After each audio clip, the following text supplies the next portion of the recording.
কুসুমপুরের সকলের ঘরে ঘরে আনন্দ যেন ঠিকরে পড়ে। কারো ঘরে অভাব নেই, সকলেই নিজেদের জীবনে ভালোই ছিল। কিন্তু হঠাৎ হলো এক দুর্যোগ। ওই দিকটায় তো কখনো কোনো গাছ লাগাইনি, দেখে মনে হয় কেউ এর আগে ওখানে কিছু লাগায়নি। যাই, এই সুযোগে জমিটুকু কাজে লাগাই, শাবল দিয়ে মাটি খুঁড়ি।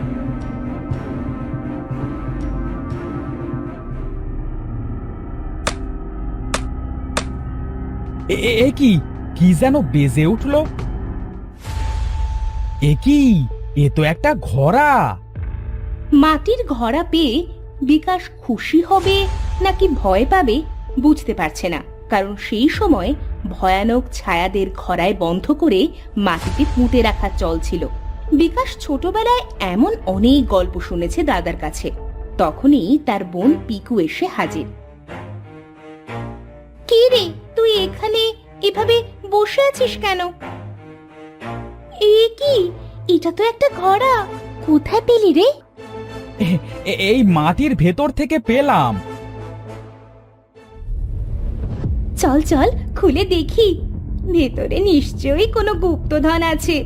আমি শুনেছি জানিস, এভাবে নাকি অনেক কিপ্টে লোক তাদের ধন সম্পত্তি মাটিতে পুঁতে রাখতো। কিন্তু আগেকার দিনে অনেকেই দুষ্ট ছায়া আত্মাকেও এইসব ঘোড়ায় বন্দি করে রাখত। যদি এই ঘোড়ায় সেই আত্মা বন্দি থাকে তবে আমাদের বিপদ হবে। আরে দাদা, তুই কেন ভয় পাচ্ছিস? আমি তোর থেকে ছোট, তাও দেখ ভয় পাচ্ছি না। এসব ছায়া টায়া বলে কিচ্ছু হয় না, বুঝলি? সব মানুষের মন গড়া কথা। খোল, তুই তাড়াতাড়ি ঘোড়ার মুখটা খোল। না বোন, অনেক সময় বেশি সাহসের ফল খারাপ হতে পারে। এটা আমাদের খোলা উচিত না, বরং এটা আমাদের যোগিনীর কাছে নিয়ে যাওয়া উচিত। যদি এটা থেকে দামি কিছু বের হয় তবে তার আমরা পাবো না, এটা কিন্তু মনে রাখিস। এত ভেবে কাজ নেই, এটা এখানেই পুঁতে রাখি, কাল সকালে এটা যোগিনীর কাছে নিয়ে যাব। ঘোড়াটা বিকাশ আবার সেই জায়গায় পুঁতে রেখে চলে গেল। কিন্তু পিকুর মনে যে লোভ বাসা বেঁধেছে তা বেড়েই চলল।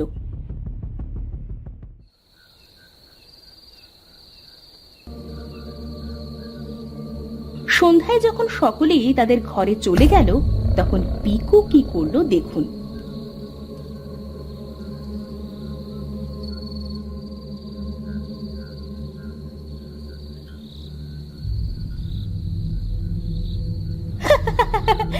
তুমি একটা বোকা দাদা, এবার এখানে আমি যা পাবো সে সব আমার একার। দেখি দেখি এটা খুলে কি পাওয়া যায়। ঘোড়ার মুখ খুলতেই তার ভেতরে থাকা ছাই উড়তে শুরু করলো, আর চারপাশ ধোঁয়া হয়ে গেল।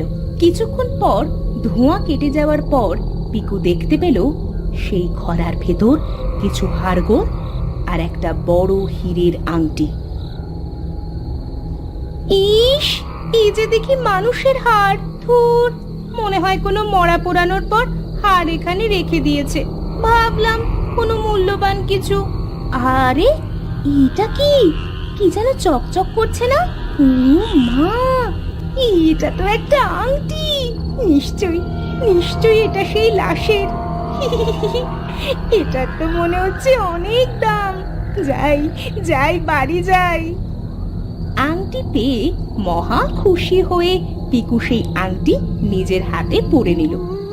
কিন্তু তার ভাই যেন বুঝতে না পারে যে সে ওই ঘোড়ার মুখ খুলেছিল, তাই সে সেই ঘোড়া আবার আগের মতোই বেঁধে মাটির নিচে পুঁতে রাখল।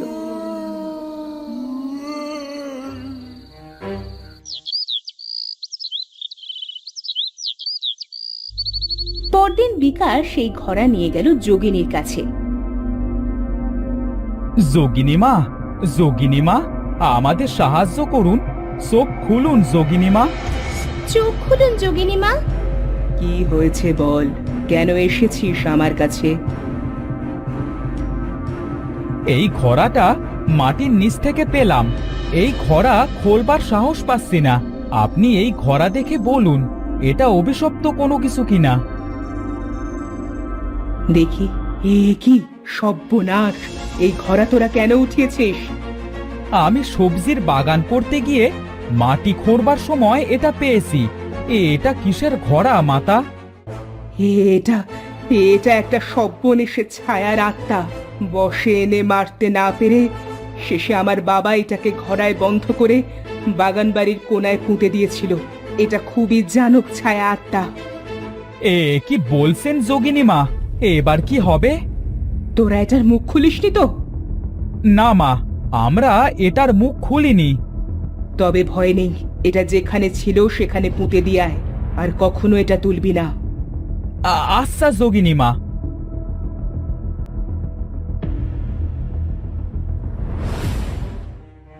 বিকাশ মাটির ঘড়া আবার যথাস্থানে রেখে দিল। অন্যদিকে পিকু হেসেই কুল পায় না। ওই যোগিনী আর আমার দাদা দুজনেই খুব বড় বোকা।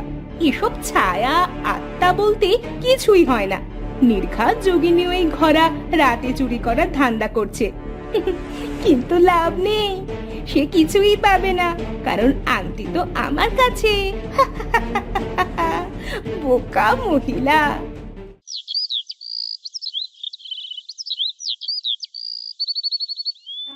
পরদিন সকালে হঠাৎ সকল লোকজন এক স্থানে জড়ো হয়ে দাঁড়িয়ে আছে। তাদের দেখে পিকু আর বিলাসও সেখানে এলো ভিড় ঠেলে। এসে দেখে এক লোক ঘাড় মটকানো অবস্থায় মরে পড়ে আছে। তার শরীর রক্তশূন্য ফ্যাকাশে। ও বাবা গো, কি কাণ্ড! এটা এটা কিভাবে হলো? কিভাবে হলো এসব? কে এই লোক? এই গায়েরই লোক, কিন্তু এভাবে মরল কিভাবে কে জানে। দেখে মনে হচ্ছে কেউ ঘাড় মোটকে রক্ত খেয়ে ফেলে রেখেছে। আমাদের উচিত যোগিনী মাকে ডাকা। একমাত্র তিনি পারবেন সমাধান দিতে। বাপরে, কি বিপত্তি নামলো আমাদের এই সুন্দর গায়ে, কে জানে। আমি যোগিনী মাকে ডেকে নিয়ে আসছি। বিকাশ যোগিনী মাকে ডেকে আনলো। তিনি এসে প্রায় আঁতকে উঠল। দেখি দেখি, সরো সরো সবাই, দেখতে দে আমায়। এই সরো সরো সরো সবাই, যোগিনী মা এসেছেন। হায় হায়, এ কি কাণ্ড! এ তো এক ভয়ানক দুষ্টু ছায়া আত্মার কাজ। সেই লোককে মেরে ফেলেছে। কিন্তু যোগিনী মা, এই আত্মা কিভাবে এলো এই গায়ে? তোরা তোরা সত্যি করে বলতো, ওই ঘোড়ার মুখ খুলিসনি তো? না যোগিনী মা, আমরা খুলিনি। তবে তবে আমায় আজ রাতে ধ্যানে বসতে হবে। আমি যোগ বলে দেখব এই আত্মা কোথায় আছে। তোরা এখন এই লোকটাকে নিয়ে তার পরিবারের কাছে যা।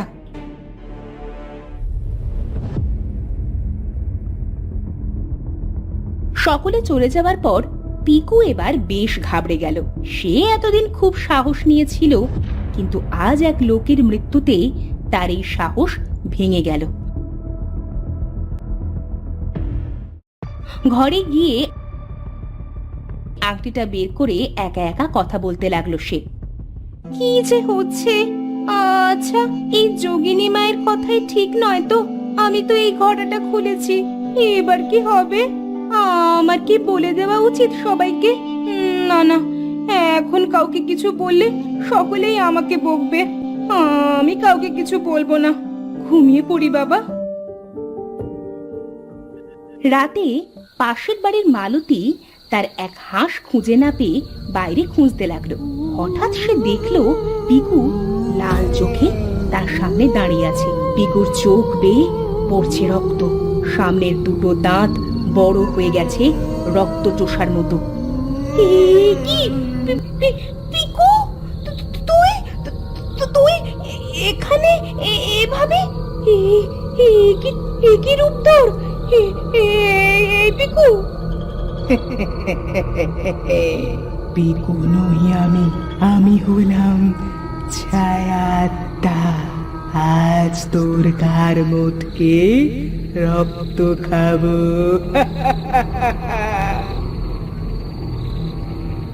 কি কি আছো, বাঁচাও!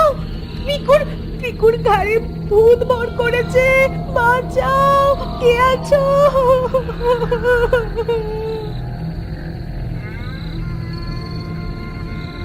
হঠাৎ পেছন থেকে পিকুর শরীরে মন্ত্রপুত জলের ছিটে দিয়ে পিকুকে অজ্ঞান করে দিল যোগিনী। তার সাথে দাঁড়িয়ে আছে বিকাশ নিজে। তাড়াতাড়ি তাড়াতাড়ি ওকে ধরে নিয়ে বেঁধে ফেল, ও শুধু কিছুক্ষণের জন্য অজ্ঞান হয়েছে মাত্র। প্রথমে বিশ্বাস করিনি, তবে এখন বিশ্বাস হলো যে আমার বোনের শরীরে ভর করে ওই ছায়া আত্মা মানুষকে মারছে। কি কি হচ্ছে এসব? আমায় আমায় বাঁচাও! ভয় পাস না, পিকুকে ধরে তোরা বেঁধে ফেল। আমি এখানে যজ্ঞের আয়োজন করছি। পিকু দড়ি দিয়ে বাঁধা অবস্থায় পড়ে থাকলো। যোগিনী তার সামনে বসে চালাতে লাগলো সব যজ্ঞ। একসময় পিকুর শরীর থেকে বেরিয়ে এলো এক ভয়ানক লাল ছায়া আত্মা। ছাড়, ছেড়ে দে আমায়, সব কথাকে খেয়ে ফেলবো।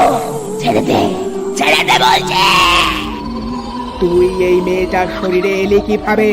তোর বাস কোথায়? বলবো কেন? কিচ্ছু বলবো না তোকে, কিচ্ছু না।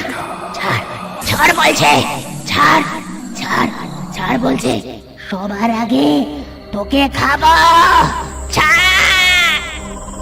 এই মেয়ে 7 কলসির মন্ত্রপ্রুত জল। একটা ছোট পাত্র থেকে যোগিনী কিছুটা জল ছিটিয়ে দিল ছায়া আত্মার ওপর। না,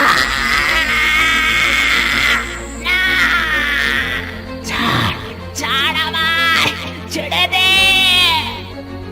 আগে বল তুই কে, কোথায় তোর বাস, কিভাবে এলি? বলছি আমি 200 বছরের পুরনো ছায়া আত্মা।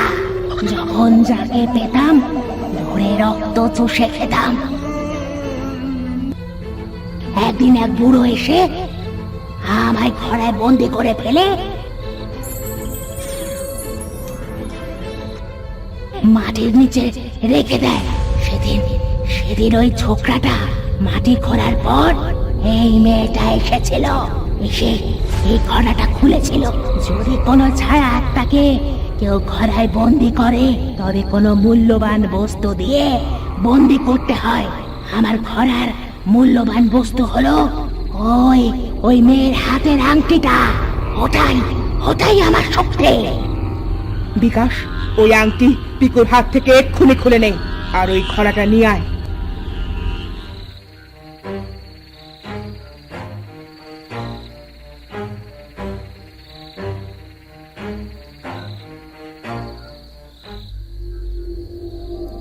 না, এমন করিস না। আমি আবার ভেতরে যাব না ভেতরে। যাবি না মানে? যেতেই হবে তোকে। এরপর সেই আংটি আবার ঘোড়ায় রেখে মুখ বেঁধে দেওয়া হয়। সাথে সাথে সেই ঘোড়ায় ছায়া আত্মাও আটকে যায়।